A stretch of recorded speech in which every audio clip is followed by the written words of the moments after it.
దేవుని నామకి స్తోత్రాలు. ఇక్కడ కూడి వచ్చి మీ అందరికి వందనాలండి. అందరికి మళ్ళీ నెక్స్ట్ ఇయర్ ముందే చెప్పేస్తాను, అడ్వాన్స్ హ్యాపీ న్యూ ఇయర్ అని. ఇక్కడ లాస్ట్ నెక్స్ట్ ఇయర్ ఎందుకు లేదు కానీ ఈ ఇయర్ చూద్దాం. మళ్ళీ హ్యాపీ న్యూ ఇయర్ అందరికి. ఇక్కడ మన వాక్యం చూసుకుంటే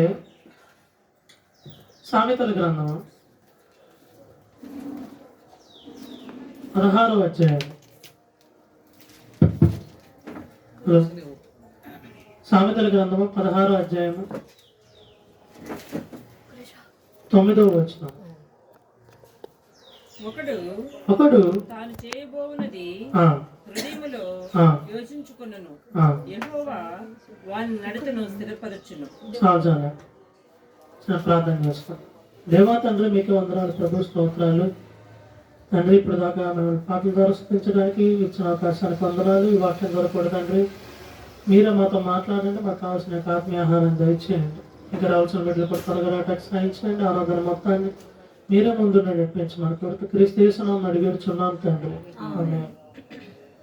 మనము నేను రాత్రి ఒక వాక్యం చూసుకున్నాము. అంటే కొంతమంది ఇది 2026, కానీ చాలా మంది ఆ 2025 ఇరుక్కుపోయి ఉండరు. కానీ ఇది ప్రతి సంవత్సరం జరిగేది, కొత్తదేం కాదు. నేను రాత్రి మనం చూసుకున్న వాక్యం ఏంటంటే అట్నుండి ఇటు పాస్ అవుతున్న వ్యక్తుల గురించి. ఈరోజు ఏంటంటే పాస్ అయిన వ్యక్తులు ఏం చెయ్యాలన్నది. అంటే కొన్నిసార్లు మనం పట్టుకొని వచ్చేస్తాం, ఇటు సైడ్ నది దాటేస్తాం, కానీ ఆడ వదలాల్సినవి వదలకుండా వచ్చేస్తూ ఉంటాం. నేను రాత్రి మనం ఆ వాక్యం చూసుకున్నాం. ఈరోజు సర్లే వచ్చేసిన నువ్వు ఏం చెయ్యాలి, క్రైస్తవులుగా మనమేం చెయ్యాలి. ప్రతి సంవత్సరం అంటే చాలామంది అంటే జనరల్గా ఇప్పుడు న్యూ ఇయర్ సందర్భం కాబట్టి జనరల్గా మనం సంతోషంగా ఉంటాం, ఏంటంటే డేట్ చేంజ్ అయిందని చెప్పి. కానీ వాట్ అబౌట్ అస్, మన గురించి ఏంటి పరిస్థితి. ఒక ఆయన అన్నాడు జనరల్గా ఇంగ్లీష్లో, calendar changes dates, not the changes the numbers but not the nature అని చెప్పి. అంటే క్యాలెండర్లో ఉన్న సంఖ్యలు, అది సంఖ్యలు మార్చిద్దే కానీ జీవితాలు మార్చదు. గడియారంలో ఉన్న ముళ్ళు కూడా అది ముందుకెళ్తుంది కానీ మన జీవితాన్ని ముందుకు తీసుకెళ్ళదు. కానీ వాక్యం చెప్తున్న మాట ఏంటంటే మన జీవితాలు ముందుకెళ్ళాలి, లేదా మన జీవితాల్లో మార్పు రావాలంటే మనకు కావాల్సిన కొత్త క్యాలెండర్ కాదండి, కొత్త దారి. అక్కడ వాక్యంలో చూస్తే మనకి ఉన్నమాట మనిషి అంటే ఒకసారి వాక్యం చదవండి స్లోగా. ఒకడు అంటే అనగా మనిషి తాను చేయబోయేది ఆ హృదయంలో యోచించుకొనును. అంటే ఒక మనిషి చేయబోయే దాన్ని ఆయన ముందుగానే ఒక ప్లాన్, ఒక డిసిజన్ తో ఉంటాడు. కానీ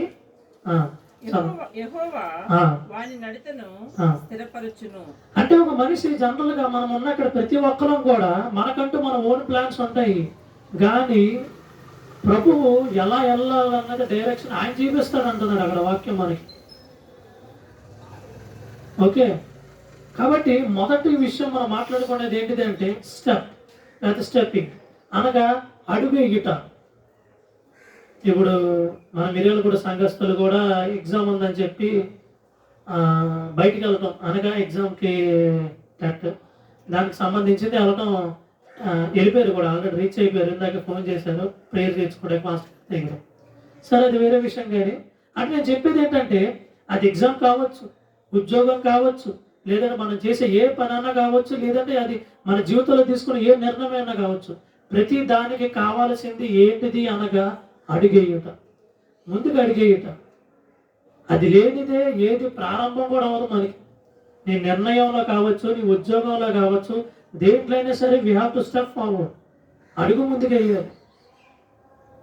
కొత్త సంవత్సరంలోనండి చాలామంది సహజంగా మాట్లాడే మాట ఏంటంటే కొత్త సంవత్సరం కాబట్టి నేను ఇప్పటి నుంచి చాలా సీరియస్గా ఉంటా, లేదంటే కొత్త సంవత్సరం కాబట్టి నేను కొన్ని మార్చుకుంటా, లేదంటే కొత్త సంవత్సరం కాబట్టి నేను అలా ఉంటా ఇలా ఉంటా. చాలా ఏంటన్నది. మళ్ళీ మన సందడి అంతా వచ్చేది ఎప్పుడంటే క్రిస్మస్ సీజన్లోనే, అనగా డిసెంబర్. మళ్ళీ ఫిబ్రవరి నుంచి నవంబర్ దాకా మళ్ళీ మామూలు. అదే అంటున్నా, Christian life is very boring life. ఇదేమి చిన్నపిల్లలు ఆడుకునే ఒక పార్క్ లాంటిదో, ఎగ్జిబిషన్ లాంటిది సరదాగా ఉండే లైఫ్ కాదండి. కానీ ఇట్స్ లైక్ ఎ టెస్ట్. అంటే అదంతే, మన విశ్వాస జీవితం కూడా అంతే. పరుగుదల అంటే ఒక రన్నింగ్ రేస్ లాంటిది కాదు, ఇట్స్ లైక్ డైలీ వాక్, నడక లాంటిది. సరే అదంతా మనం వెళ్దాం. కానీ ఇక్కడ మొదటి విషయం, ఒక 3 విషయాలు మనం క్రైస్తవులుగా 2026లో మనం తీసుకోవాల్సిన ఒక 3 నిర్ణయాలు, లేదంటే 3 డెసిషన్స్ అనగా ఏంటి అన్నది చూసుకుంటే వెళ్తే, మొదటిది ఏంటి కనుక అడుగు ముందుకు వేయట. అది నీ నిర్ణయంలో కావచ్చు, నీ ఉద్యోగంలో కానీ దేంట్లో అయినా సరే. మనకి some times, not always but some times, standing feels very safe but it never changes the location. నుంచొని ఉండుట, లేకపోతే ఒకే చోట జాగ్రత్తగా ఉండుట అనేది చాలా ప్రశాంతంగాను చాలా మంచిదిగా మనకు అనిపిస్తుంది. కానీ అది ఉన్న పరిస్థితులు ఎప్పటికీ మార్చదు. నిన్న మనం మాట్లాడుకున్న ఒక వ్యక్తి గురించి, ఆయన కదిలితేనే దేవుడు ఆస్వాదించాడు. ఎవరు? అబ్రహాం గారు. పిల్లిగ్రామ్ గారు, అది వేరు లేదు. అబ్రహాం గారు కదిలితేనే, ఇంకా ఆయన కదలకుండా ఆశీర్వదించాడు అంతే. తండ్రి నాట కొడుకు నాట. సరే అది వేరే విషయం. కానీ ఇక్కడ మాట్లాడుకున్నది ఏంటంటే, అబ్రహాము కదిలి ముందుకు వెళ్ళాడు కాబట్టి అబ్రహాంకి అక్కడ ముందేం జరుగుతుంది ఆయనకి ఏం తెలియదు. దేవుడు చెప్పాడు, అడుగు ముందుకేసాడు, చరిత్ర మారిపోయింది. కాబట్టి ఈ యొక్క 2026లో మన యొక్క క్రైస్తవ జీవితం కూడా ఎలా ఉండాలంటే, ప్రభువా నువ్వు నాకు ఇచ్చినది నాకేం కనిపించట్లేదు కానీ నేను ముందుకు అడిగేస్తాను నీ యొక్క విశ్వాసంతో. సరే పాస్టర్ గారు, లేకపోతే విశ్వాస జీవితంలో అడుగు ముందుకు ఏంటంటే ఏంటో చెప్పండి అంటే, choosing prayer time, choosing obedience, choosing worship. మనం ప్రాక్టికల్గా అనగా మన యొక్క డైలీ లైఫ్లో, మన యొక్క రోజు ఉండే జీవితంలో మనము వదింటి ఎస్ అన్నా నో అన్నా, అవునన్నా కాదన్నా సరే మనం ఖచ్చితంగా పెట్టాల్సిన శ్రమ పెడుతున్నాము. అంటే we are stepping forward in our practical life, మన యొక్క రోజు జీవితంలో. ఎందుకంటే మన అడుగు కనుక ముందుకు వేయకపోతే మనకి అంటే పోషణ లేకపోతే మనకు కావాల్సిన ఈ సదుపాయాలు దొరకవు. కాబట్టి మనం ఏంటంటే కష్టపడైనా సరే, ఎంత కష్టమైనా సరే అడుగు ముందుకు వేస్తున్నాం. ఏది ఈ యొక్క ప్రపంచంలో, ఈ యొక్క జీవితంలో. కానీ విశ్వాస జీవితం గురించి అడుగు ముందుకు వేస్తున్నామా? వెయ్యాలి. అనగా ఎంత సమయమో, ఎలా పరిస్థితి ఉన్నా సరే ప్రార్థన సమయం పెట్టడము. కొంతమంది చాలా తెలివికి ఆన్సర్లు ఎత్తా ప్రయత్నిస్తుంటారు. దావీదు 7 సార్లు ప్రార్థన చేశాడంటే రాజు కదా, రాజే అంటే 7 సార్లు ప్రార్థన చేశాడు అని ఉంది, కానీ 7 గంటలు చేశాడు, లేకపోతే ఎంతసేపు లేదు కదా, తక్కువసేపు చేసి ఉంటాడులే అంట. అంత తక్కువసేపు చూసినా సరే 7 సార్లు కనీసం 10 నిమిషాలు అని చేసి ఉంటాడంటే ఒక్కొక్కసారి గంట దాడుతుంది కదా, మనం అది కూడా చేయం. కానీ అదే అంటున్నా, దావీదు లాంటి ఆయనే 7 సార్లు అనగా గంటన్నర దగ్గర పైన చేశాడు. మరి మన పరిస్థితి ఏంటి? అంతవరకు మనం వెళ్ళంలే, కానీ మనం జనరల్గా చెప్తాం. కాబట్టి we have to stepping forward అనగా మన యొక్క ప్రాక్టికల్ లైఫ్లో, అనగా మన ప్రస్తుతం ఉన్న అంటే మన డైలీ లైఫ్లో, మన ఉద్యోగాలు చేస్తున్న వాటిల్లో మనం బాగానే ముందుకు అడిగేస్తున్నాం. కానీ ఈ 2026లో క్రైస్తవ జీవితంలో అనగా విశ్వాస జీవితంలో అడిగేస్తున్నామా? అనగా ప్రార్థనకు సమయం ఇస్తూ, ఆరాధనకు సమయం ఇస్తూ, ఎంతో కొంత. ఓకే, కాబట్టి నేను రాత్రి కూడా నేను చెప్పిన మాట ఏంటంటే, God is impressed by consistency, not intensity. ఆయనకి కావాల్సింది ఒక స్థిరత్వం లాంటిది. అనగా రోజు నువ్వు ఇలా ఉండడం ప్రభు చూడాలనుకుంటాడు, అంతేగాని ఫెస్టివల్స్ అప్పుడు హడావిడి చేసి మిగతా అప్పుడు కాముకుంటే క్రైస్తవులు కాదు ప్రభు కావాల్సింది. కాబట్టి మొదటి విషయం ఏంటంటే స్టెప్పింగ్ ఫార్వర్డ్. దీంట్లో బాగానే ఉంటున్నాం, మరి దాంట్లో కూడా అలా ఉంటున్నాం లేదో మనం ఒకసారి మనం చెక్ చేసుకుందాం. ఓకే, ఇంకో రెండో విషయం మనం చూద్దాం. మనకు బాగా తెలిసింది, చిన్నపిల్లలకి అయితే ఇంకా బాగా తెలుసు, కీర్తనలు 1:1-3 వచ్చినాడు. దుష్టుల ఆలోచన చెప్పు నడవక, పాపుల మార్గము నిలవక, అపహాసకులు కూర్చుండ చోటను కూర్చుండక, యెహోవా ధర్మశాస్త్రమునందు ఆనందించుచు దేవారాత్రము దానిని ధ్యానించువాడు ధన్యుడు. అక్కడ ఆగండి. ఇప్పుడు 2 వచనాలా? ఇక్కడ అంటే మనం అక్కడ 2 వచనాల దగ్గర మనం చూసుకుంటే, పైన దేన్ని కూడా ఫాలో ఉన్న ఊడోడు ఇలా ఉండాలని చెప్తున్నాడు. కానీ అలాంటి ఏ కానోడు ఎలా ఉంటాడు అంటే 3వ వచనం చదవండి. అతడు నీటి కాలువల ఏరును నాటబడినదై ఆకు వాడక తన కాలమందు ఫలమిచ్చు చెట్టు వలె నుండును. చాలండి. అంటే పైనున్న ప్రభుకి వ్యతిరేకమైన ప్రతి దానిని వదిలేసిన వాడు రిజల్ట్ అలా ఉంటది. వదిలేసిన వాడు, దేవుడికి వ్యతిరేకమైన ప్రతిదాన్ని వదిలేసిన వాడు యొక్క భవిష్యత్తు, లేదంటే వదిలేసిన వాడి యొక్క జీవితం ఎలా ఉంటది అనగా, ఒక మంచి నీటి పక్కన, అంటే ఫ్లోయింగ్, అంటే దానికి నీటి కరువు ఉండదు, ఎండ కరువు ఉండదు, అంటే ఏమి ఉండదు, అలాంటి వాడు ఫ్రూట్ఫుల్ గా ఉంటాడని చెప్తుంది క్రైస్తవ జీవితంలో. ఇప్పుడు మనకు ఒక చెట్టు అయినా మంచిగా ఎదగాలి అంటే, అంటే మనకి నీళ్లు కావాలి, ఎండ కావాలి, దానికి అదంతా ఓకే. కానీ అన్నిటికంటే ముఖ్యంగా కావాల్సింది ఏంటంటే, అంటే దాని సరైన ప్లేస్, అంటే నాటబడుట, అంటే ఒక చోట గట్టిగా ఉండుట. ఇప్పుడు ఒకటే సరిగ్గా లేదని చెప్పి అక్కడ తీసి ఇంకో చోట వేయటము, లేదంటే సంథింగ్ అలా చేస్తుంది, దానికి ఎదుగుదల ఉండదు. నువ్వు ఒక దాంట్లో నాటబడి ఉండాలి అంతే. మన క్రైస్తవ జీవితంలో కూడా అంతే. ప్రభువు అడుగుతున్న మాట అదే, నాటబడి ఉన్నావా ప్రభువులో? ఇప్పుడు ఇస్సాకు చూడండి, ఎంత కష్టమైనా సరే, కరువు కాటకాల సమయం అది, కరువు కాటకాలనే కాదు, అసలు అక్కడ ఎప్పుడు ఎలా ఉంటుందో తెలియని ఎడారి ప్రాంతం, అలాంటి ప్రాంతంలో కూడా ప్రభువు చెప్పాడు అనే మాట వల్ల అక్కడ నాటబడిపోయాడు అంతే, వాళ్ళు ఉండిపోయాడు అంతే. అక్కడ ఎంత కష్టమైనా సరే తన ఇంట్లో వాళ్ళు ఎంత తిట్టు ఉండాలి, లేదంటే అంత అదేంటి ప్రెసిడెన్స్ ఉండాలి. ఎందుకంటే అప్పటికి మీరు చూస్తే ఇస్సాకు సమయానికి ప్రభు చెప్పిన మాటలేదు, వాగ్దానం నెరవేరని ఎప్పుడు యాకోబు దగ్గర అక్కడికి అయింది ఆ పరిస్థితి అంతా కూడా. అప్పటికి అది ఒక టెస్టింగ్ పీరియడ్ లాంటిది ఇస్సాకు దగ్గర. కాబట్టి అంటే నేను చెప్తుంది ఏంటంటే, రెండోది ఏంటంటే స్టే. ఇందాక మనం చూసింది ఏంటిది, ఫస్ట్ది స్టెప్ అనగా ముందుకు అడిగేయట అన్నది. రెండోది మనం చూస్తే స్టే, నాటబడి ఉండుట. మన యొక్క సరే ఎంత పక్కన పెట్టండి, ఇప్పుడు అంటే మీరు ఉన్నారు, మీరు 1 నుండి 31 దాకా పనిచేస్తారు. అట్లా కాకుండా నెలలో ఒక వారం వెళ్ళి 31 నెల శాలరీ అడిగితే ఎవరు? ఎందుకంటే అదే అంటున్నా, కన్సిస్టెన్సీ, ఆ యొక్క స్థిరత్వము మెయింటైన్ చేస్తేనే చివరికి మనకి ఇచ్చేది. అంటే మొదటి రోజు అయితే నువ్వు ఎలా స్టే చేసావో చివరి దాకా నువ్వు అలానే స్టే చేసి ఉంటేనే నీకు కావాల్సిన ఒక బహుమానాన్ని దేవుడు ఇస్తానంటున్నాడు.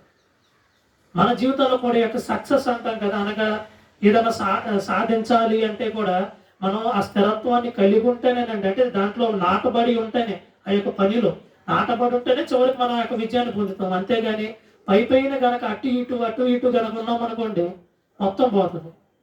కాబట్టి రెండో విషయం నేను చెప్తుంది ఏంటంటే, వి మస్ట్ స్టే.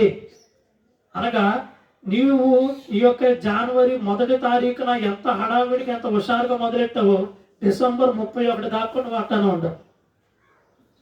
అనగా ప్రతిసారి నేను రాత్రి వాక్యంలో కూడా మనం చూసాము, భక్తులైన పౌలు కూడా ప్రతిరోజు హుషారు అంటే లాగలేదు, చాలా ఉసూరు అంటే లేచిన రోజులు కూడా ఉన్నాయి ఆయనకు కూడా. It's very boring.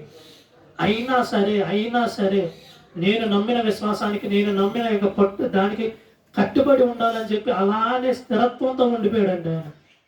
కాబట్టి నేను చెప్తుంది ఏంటంటే, నీకు మళ్ళీ చెప్తున్నాను, మన జీవితాల్లో ఆ యొక్క స్థిరత్వాన్ని నువ్వు రోజుకి ఎంత సమయం ప్రభువుకి పెడుతున్నావు అలానే పెట్టుకుంటారా? నువ్వు కష్టపడి పెంచేసి ఉన్నదాన్ని మొత్తం పోగొట్టేయడం కంటే ఉన్నదాన్ని చివరి దాకా మెయింటైన్ చేసుకొచ్చే సత్తా మన దేవుడు మనకి ఇచ్చాడు. కాబట్టి దాన్ని మనం ఎలా చూపించుకుంటూ వస్తాం అన్నది ఇక్కడ ప్రశ్న అండి. కాబట్టి రెండో విషయం ఏంటంటే స్టే. అలానే కదలకుండా ప్రభువులో ఉండు. ఇప్పుడు అందుకని ప్రభు చెప్పిన మాట అంటే అబాయిడ్ ఇన్ మీ, అంటే నాలో ఉండు అంటున్నాడు. అంతేగాని నాకు అదే నీకు సమయం వచ్చినప్పుడు కలువు, లేదంటే నీకు కుదిరినప్పుడే కలువు అని చెప్పి అంటల్లా, నువ్వు నాలో ఉండు అంటున్నాడు ప్రభు. మరి 2026లో 2025లో దేవుని యొక్క కృప అండి. కొద్దిగా మనం అటు ఇటు ఉన్నా సరే దేవుడు మళ్ళీ క్షేమంగా యొక్క ఒడ్డీకి చేర్చాడు, నది దాటించాడు. మరి 2026లో ప్రభు చెప్తున్న ప్రకారంగా మనం ఆయనలో ఉంటున్నామా? ఉండాలి. కాబట్టి రెండో విషయం ఏంటంటే స్టే. ఓకే, ఇక మూడో చూసి మన వాక్యం ముగించుకుందాం. మత్తయి సువార్త 5వ అధ్యాయము 16వ వచనం. మనుషులు మీ సత్క్రియలను చూసి, మనుషులు నీ యొక్క సత్క్రియలను చూసి పరలోకమందున్న తండ్రిని మహిమపరచునట్లు వారి ఎదుట మీ వెలుగు ప్రకాశింపనీయుడి. చాలండి. ఇది ప్రభువైన క్రీస్తు శిష్యులను అంటే ఆయన చూస్తూ చెప్తున్న మాట ఏంటంటే, నువ్వు ప్రస్తుతం ఉన్న ప్రపంచంలో నీ యొక్క బతికి ఎలా ఉండాలంటే, నీ యొక్క కార్యాలు చూసిన జనము ప్రభువుని స్తుతించాలి. అనగా అక్కడ ఉన్న మాట ఏంటంటే మామూలుగా వెలుగు అని చెప్పి ఉంటుంది. ఓకే, నీ యొక్క వెలుగుని చూపించు అని చెప్పి. అంటే ఇక్కడ మన జీవితాల్లో వెలుగు అనగా అర్థం ఏంటిది, లేకపోతే వెలుగు అనగా ఏంటంటే నీ యొక్క చేస్తున్న పనిలో కావచ్చు, దాంట్లో నువ్వు చూపించాల్సిన నిజాయితీ నీ కుటుంబంలో కావచ్చు, నీ పనుల్లో కావచ్చు, లేదంటే నీ యొక్క విశ్వాస జీవితంలో కావచ్చు, నీ యొక్క వెలుగును చూపిస్తానమ్మా. People may not read the Bible, but sometimes, not sometimes, but every day they read all lives. అంటే ఈ యొక్క జనాలు, మన చుట్టుపక్కల ఉండే జనాలు బైబిల్ చదవాలండి, చదవచ్చు చదవకపోవచ్చు, కానీ మన యొక్క జీవితాన్ని వాళ్ళు ప్రతిరోజు చదువుతూనే ఉంటారు. కాబట్టి నేను చెప్తుంది ఏంటంటే, ఈ యొక్క విషయంలో ఒక్కసారి మనం ప్రాక్టికల్గా మనం చెక్ చేసుకుందామండి. అంటే మన చుట్టూ ఉండే నైబర్స్ కావచ్చు, కొలీగ్స్ కావచ్చు, లేదంటే ఎవరైనా సరే వాళ్ళు దైవ గ్రంథాన్ని చదవచ్చు చదవకపోవచ్చు, కానీ మన జీవితాలు ప్రతిరోజు చదువుతూనే ఉంటారు. కానీ చదువుతున్న వాళ్ళకి మనము ఆ ప్రభు చెప్పిన వెలుగును చూపిస్తున్నామా? నిజమైన క్రైస్తవురాలు అంటే వీళ్ళు అన్న ఆ యొక్క జీవితాన్ని మనం పాటిస్తున్నామా? అంటే చూపించగలుగుతున్నామా? We may not be a perfect, but at least we try. అంటే మనం అంత కరెక్ట్ అని కాదు, కానీ ఉన్న దాంట్లోనే కనీసం ట్రై చేస్తున్నాం వాళ్ళు ఉండగలగటానికి. కాబట్టి మూడోది ఏంటంటే షైన్. ఓకే, 3 అసలు ఈరోజు కూడా మనం చూసింది అలానే అనుకుంటగా. కాబట్టి మొదటిది ఏం చెప్పారంటే అడుగు ముందుకు వేయటం. ఈ యొక్క 2020లో క్రైస్తవులు ఉన్న మనము అడుగు ముందుకు వేయటం అనగా ప్రభువుకి ఇవ్వాల్సిన సమయం ఆయనకి ఇస్తూ మన జీవితాన్ని మనం చూసుకుంటూ వెళ్ళటమే.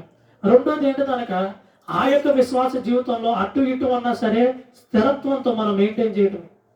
ఓకే, నేను లాస్ట్ టైం కూడా చెప్పాను, 40 రోజులు ప్రభువైన క్రీస్తులాగా హడావిడి ప్రార్థనలు చేసి, ఏది లెంట డేస్లో కొన్ని రోజుల్లో ఉందిగా, అప్పుడు మనం చేసే హడావిడి మామూలుగా ఉండదు అన్నమాట. ఆ హడావిడి చేసి మళ్ళీ సంవత్సరం అంతా మానేసి మళ్ళీ క్రిస్మస్కి చేయటం, అలాంటి క్రైస్తవ జీవితం కాదండి. దేవుడు అడిగేది, నువ్వు రోజుకి ఎంత సమయం గడుపుతున్నావు అంతే గడుపు, కానీ నాకు ప్రతిరోజు కావాలి. అది ప్రభు అడుగుతున్నమాట. ఇక మూడోది చివరికి ఏంటంటే ప్రభువు బిడ్డలైన మనము, ఎందుకంటే ఆయన అంటే నేనే లోకానికి వెలుగై ఉన్నానని, మరి ఆయన బిడ్డలైన మనము ఆ వెలుగును మనం చూపించగలుగుతున్నాం మన చుట్టుపక్కల ఉండేవారికి, బైబిల్ ద్వారా కాదు, మన జీవితాల ద్వారా. కాబట్టి ప్రభువు చెప్తున్న ఒక సింపుల్ మాట ఏంటంటే 2025 మన గురించి ఆగల, 2026 కూడా మన గురించి ఆగదు. కాబట్టి ఈ క్యాలెండర్లో టైముల్లో ఎవరు మన పర్మిషన్ అడగరు, కెరియర్ కూడా మన పర్మిషన్ అడగదు, ముందుకెళ్ళాలి వెనక్కి వెళ్ళాలా అని చెప్పి. ఈ ఉన్న సమయంలో మనము ఎలాంటి జీవితాన్ని జీవిస్తున్నాము, ఈ 2025లో ఉండాలంటే వీటికైనా భారాలు కానీ ఏదైనా ఉన్నా సరే దాన్ని వదిలేసి ప్రభు పట్ల అనగా దాన్ని ఇంకా అర్థమయ్యేలా చెప్పాలంటే నిన్న చూసిన వాక్యం ప్రకారంగా ప్రభు పట్ల ఆ యొక్క గురితో ముందుకెళ్తూ ఈ 3 విషయాలు పాటించుకుంటూ వెళ్ళే బిడ్డలుగా మనం ఉండాలని కోరుకుంటూ నేను వాక్యాన్ని ముగిస్తున్నాను. ప్రార్థన చేసుకుందాం. దేవా తండ్రి, మీకు వందనాలు, స్తోత్రాలు. తండ్రి యొక్క వాక్యం ద్వారా మాతో మాట్లాడారు దేవా, మీకు వందనాలు. ఈ యొక్క 2026లో కూడా తండ్రి మేము ఆ స్థిరత్వాన్ని దేవ కలిగి ఉంటూ మీ యొక్క వెలుగుని యొక్క లోకానికి చూపిస్తూ ప్రభు మీకోసం అడిగి ముందుకేసే బిడ్డలుగా మేము ఉండడానికి మీరు మాకు సాయం చేయండి. మీకు ముందున్న ఆరాధన మొత్తం మీ చెల్లి గప్పించుకుంటూ క్రీస్తు యేసు నామమున అడిగి వేడుచున్నాం తండ్రి. ఆమేన్.